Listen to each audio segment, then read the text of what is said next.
que ça risque d'être dur, ça risque d'être difficile. Aurons-nous l'occasion de trouver ce travail de rêve, cette idée extraordinaire qui nous permettra d'envoyer nos produits aux États-Unis comme Mme Randa Haddad? Aurons-nous la possibilité de travailler dans une de ces grandes sociétés sénégalaises, ivoiriennes, sud-africaines, américaines, qui nous permettent de nous révéler nous-mêmes? Ou mieux encore, aurons-nous la possibilité de créer du travail sur le marché sénégalais ou africain à travers notre propre entreprise? Peut-être êtes-vous parfois taraudé par toutes ces peurs. La bonne nouvelle, c'est qu'il y a autre chose dans la vie. Alors imaginez que vous ayez une page blanche sur laquelle vous pouvez vous-même écrire votre histoire. Imaginez que vous puissiez décider de la carrière que vous voulez faire. Imaginez que tout soit possible à tout moment, que vous puissiez vous réinventer régulièrement. Eh bien, bonjour. Je suis Nadia Mansa Akoni et je suis Gilles Amadou Akoni et nous voulons d'abord remercier Madame Ami Sarfal de tout ce qu'elle fait pour la jeunesse sénégalaise et la jeunesse africaine. Nous voulons aussi en profiter pour remercier tous les organisateurs, tous les intervenants exceptionnels, et je vous invite à les applaudir à nouveau. Vous pouvez faire mieux que ça, les intervenants qui sont intervenus ici ces 10 dernières années, applaudissez bien fort.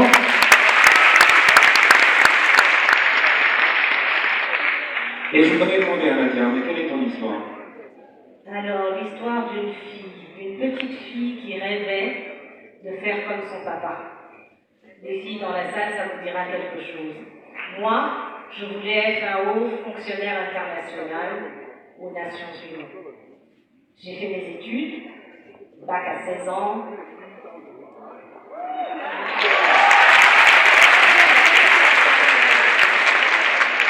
La maîtrise, premier job à 21 ans, aux Nations Unies. Et tout allait bien, mais c'était pas pour moi. Premier challenge, oser partir quand on a un gros salaire et un bon job. Je suis partie faire des études de communication. La communication. Je suis rentrée dans une école, on m'a dit qu'en sortant de là, j'aurais un job. Super, j'ai travaillé dur, je suis sortie major. Major de mon école, major de l'autre. Et là, on m'a dit, ah, vous n'avez pas la tête de l'emploi, vous savez, on est à Paris, aucune entreprise ne voudra de vous à un poste de responsabilité. Deuxième challenge, savoir faire face aux déceptions et continuer. J'ai cherché par moi-même. Un ami m'a dit, tu as une belle plume, pourquoi tu ne rentres pas dans la presse? Je l'ai fait. Je l'ai fait l'économie, j'ai commencé à écrire, j'ai aimé la presse, et de là, j'ai été recrutée pour mettre en place la cellule de communication de la BCEAO, ici, à Dakar. Contrat négocié, salaire négocié, j'arrive de Paris avec mes bagages, et pratiquement au lendemain de la dévaluation. Mon salaire ne vaut plus que 50% de ce que j'avais négocié. J'étais déçue, c'est pas grave. J'ai mis tout mon cœur dedans. Grande communication de crise, la dévaluation. J'ai fait tout ce que je pouvais, j'ai aimé cette grande maison. Et puis un jour, je me marie. Mon mari se trouve où? À Dakar? Non, trop facile, trop facile. Il se trouve au Caire. Pour aller au Caire, il faut traverser le continent. La voie la plus rapide, c'est par Paris. Alors j'étais dans les avions. Au bout d'une année et demie de cela, je me dis non, ça ne peut pas continuer. Nouveau challenge. Le courage emploi que j'aime, cette vie que j'aime. Il faut le faire. Je l'ai fait. Je me retrouve au Caire, pas d'identité. Je suis la femme de. Moi qui étais moi, je deviens la femme de. Mais je continue. Du Caire, on va à Düsseldorf, de Düsseldorf à Londres, 2 enfants entre-temps. Et d'un seul coup, je crée mon entreprise de design à Londres. Super. Je repars à zéro. Tout va très bien, mais la crise n'est pas loin. Vous commencez à voir le schéma? Et là, à un moment donné, en août 2005, mon destin professionnel rejoint celui de Gilles Agoni, qui va vous raconter son histoire. Merci Nadia, on applaudit maintenant.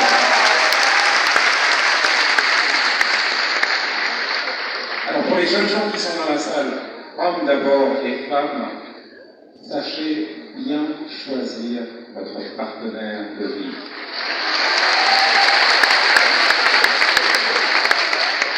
Ce qu'elle nous a pas dit, c'est qu'elle parle 10 langues.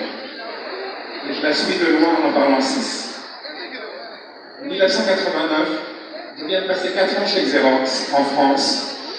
Plafond de verre, je parle à l'époque 5 langues, et je souhaite aller à l'international. Le seul moyen, c'est de démissionner pour être recruté chez Xerox en Angleterre à l'international. Et là, ma carrière fait un changement à 160 degrés. 180 ou 160?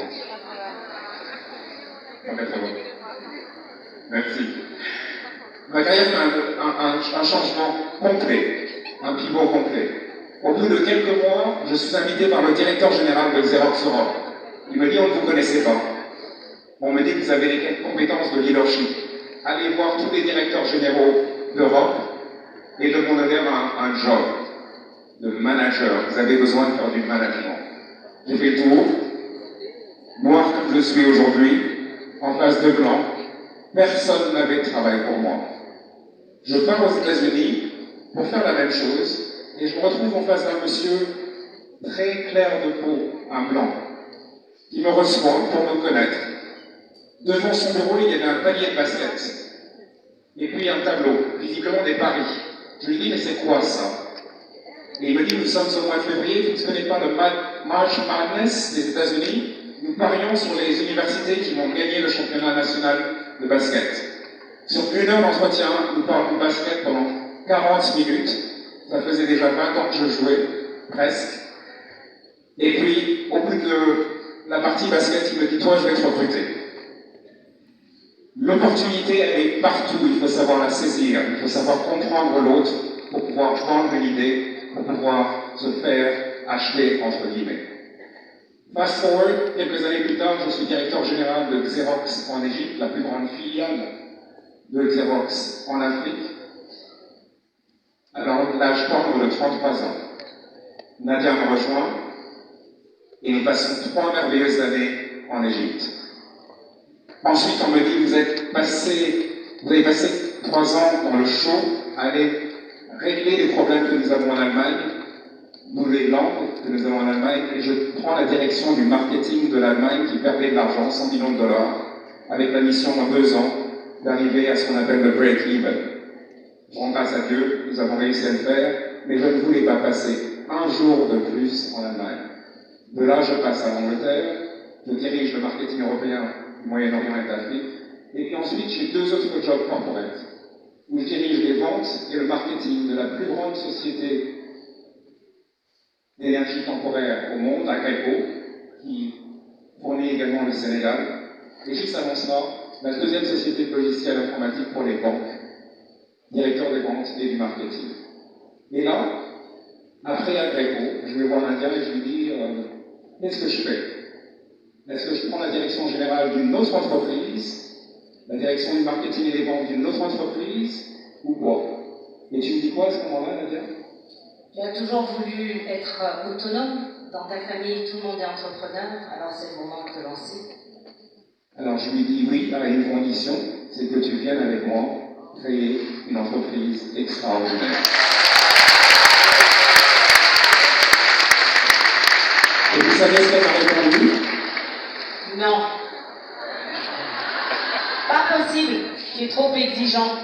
Soit on est mariés, soit on travaille ensemble et on divorce. Et 17 ans après, nous sommes toujours mariés, toujours heureux d'être ensemble et nous travaillons également ensemble. Inutile de vous dire que c'est le meilleur vendeur du monde. Il m'a vendu le mariage et il m'a vendu l'association. Pour faire court sur la fin, merci Nadia, nous avons donc monté une société qui s'appelle Atmosphère il y a 17 ans. Les 4 premières années, nous n'avons travaillé quasiment qu'avec les 500 premières sociétés au monde. Nous faisons du conseil opérationnel. Nous venons souvent après les 4 grands cabinets pour exécuter des stratégies. Nos clients nous ont amenés à faire ensuite de l'accompagnement qu'on appelle du management d'intérim, c'est-à-dire prendre des postes pendant 3 à 18 mois pour transformer une entreprise. Et enfin, nous avons décidé sur un coup de téléphone que nous avons reçu du ministère des Affaires africaines anglais qui nous invitait à venir faire une mission au Sénégal et en Côte d'Ivoire en 2012, nous avons décidé de faire quoi? De faire de la transformation, de la formation transformationnelle, mais en nous tournant surtout vers le continent africain. Après tout, en tant que fils et filles de ce continent, nous ne nous voyions pas réussir ailleurs et ne pas partager ce que nous avions appris avec nos frères et sœurs.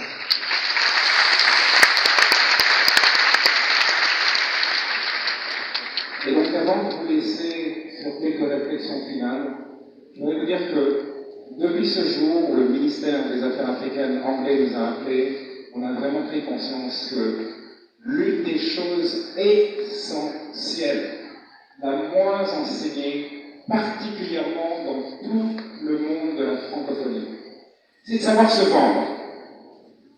Et pour se vendre, il faut pouvoir prendre la parole en public. Il faut pouvoir avoir de l'impact sur votre public, pour l'influencer, pour lui insuffler un savoir nouveau, ce savoir qui est tellement essentiel à tout moment de la vie. Et à ce moment-là, vous pouvez inspirer votre public. Et à ce moment-là seulement, vous pouvez générer ce qu'on appelle en anglais de l'income, du revenu, de l'argent. Nous allons vous laisser sur quelques réflexions. La première, c'est que dans tout ce que vous faites, ayez de la bienveillance. De la bienveillance envers vous-même, parce que parfois, vous réussirez, mais parfois, vous échouerez. Ce n'est pas grave. Vous apprenez, Randa vous l'a dit, soit je gagne, soit j'apprends. Ayez de la bienveillance envers vous-même. Mais ayez aussi de la bienveillance envers les autres autour de vous, parce que plus vous en aurez, plus vous créerez autour de vous un cercle vertueux, un cercle de positivité. Et c'est fondamental. Ayez aussi le goût de l'apprentissage. L'apprentissage parce qu'on ne finit jamais d'apprendre, parce que le jour où vous cessez d'apprendre, c'est la fin.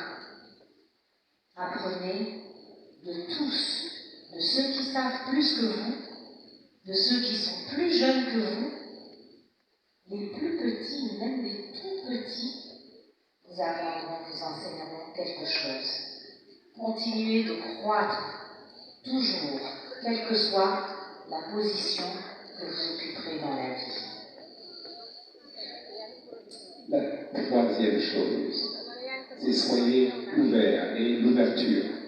Le Sénégal est extraordinaire, c'est un pays faramineux. Mais la Côte d'Ivoire aussi, le Cameroun également, l'Égypte aussi, et le reste du monde aussi. Soyez ouverts sur le reste du monde afin de pouvoir amener les autres également chez vous. Allez vers les autres, comprenez qui ils sont, ce qu'ils sont et ce qu'ils apportent au monde, et bénéficiez de tout leur savoir-faire. Bénéficiez. Donnez des bénéfices aux autres. Lorsque vous rentrerez dans le monde du travail, demandez à vos employeurs ce qu'ils veulent. Si vous créez votre entreprise, ne dormez plus. Travaillez constamment pour apporter des bénéfices d'abord à vos clients avant de pouvoir avoir des bénéfices vous-même. Rappelez-vous de ça. Apportez des bénéfices à vos clients avant de pouvoir obtenir les bénéfices de la vie que vous souhaitez avoir vous-même. Et puis surtout, soyez vous-même. Ah oui, soyez vous-même. L'authenticité. Parce que Oscar Wilde dit, soyez vous-même, les autres sont déjà pris. N'essayez pas d'être comme Pierre, Paul ou Jacques. Soyez toujours vous-même. Méfiez-vous des feux de la rampe. Méfiez-vous de tout ce qui brille, parce que tout ce qui brille n'est pas or. Particulièrement aujourd'hui, à l'heure des réseaux sociaux, il est tellement facile de faire semblant. Mais en vérité, soyez vous-même. Croyez en vos valeurs. Et assurez-vous que, quoi que vous fassiez, vous puissiez toujours, vous regarder devant un miroir, dans un miroir. Ça veut dire qu'il y aura des moments où tout ira bien, où vous aurez beaucoup de succès. Puis il y aura des moments où ça va être mais vraiment difficile. Particulièrement si vous êtes entrepreneur. Vous aurez des nuits sans sommeil, des jours où vous ne pouvez pas payer les salaires. Restez dans l'éthique, gardez vos valeurs. Ça paye toujours. Soyez authentiques.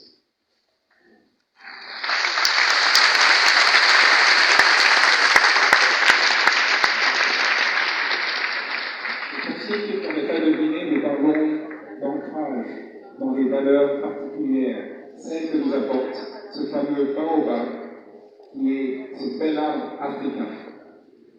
C'est le baobab que nous voulons décliner, et le dernier B, c'est le business. Gardez vos valeurs, quoi qu'il arrive.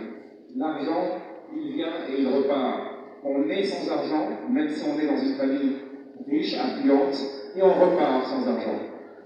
Le business, c'est important, c'est essentiel, mais rappelez-vous des valeurs humaines que vous avez qui vous permettront de réussir dans vos affaires. Alors, un dernier mot et un petit clip de publicité. Le succès, c'est simplement une décision. Je répète, le succès, c'est simplement une décision. Personne n'a jamais réussi quoi que ce soit sans essayer. Et chaque matin, lorsque vous vous réveillez, respirez de la confiance, donnez-vous de la confiance, ayez un discours interne avec vous-même positif et expirez tous les doutes. Avant de vous remercier, je vous dirais que tous les jeudis, à 17h30, nous faisons une interview d'une personnalité. Nous avons eu la chance d'interviewer Ami Safal il y a quelque temps. Pour ceux qui aiment le Sénégal et qui ont apprécié cette victoire à la CAN, nous avons la chance d'interviewer M. Augustin Senghor, le président de la Fédération sénégalaise de football, à 17h30, sur Instagram. Alors, pour finir, gardez un mindset, un état d'esprit gagnant. Tout est question d'état d'esprit. Si vous avez un état d'esprit qui regarde toujours le verre à moitié vide, vous n'irez pas loin. Et si vous regardez le verre à moitié plein, si vous êtes fiers, et je sais que vous êtes fiers d'être Sénégalais, oui, n'est-ce pas? Moi aussi. Alors, regardez le verre à moitié plein. Regardez le potentiel que vous avez. Regardez le potentiel qu'a ce pays. Le potentiel de ce continent. Aimons-nous en tant qu'Africains et réussissons ensemble en regardant toujours et en mettant en avant ce que nous avons de meilleur. Le reste n'a pas d'importance.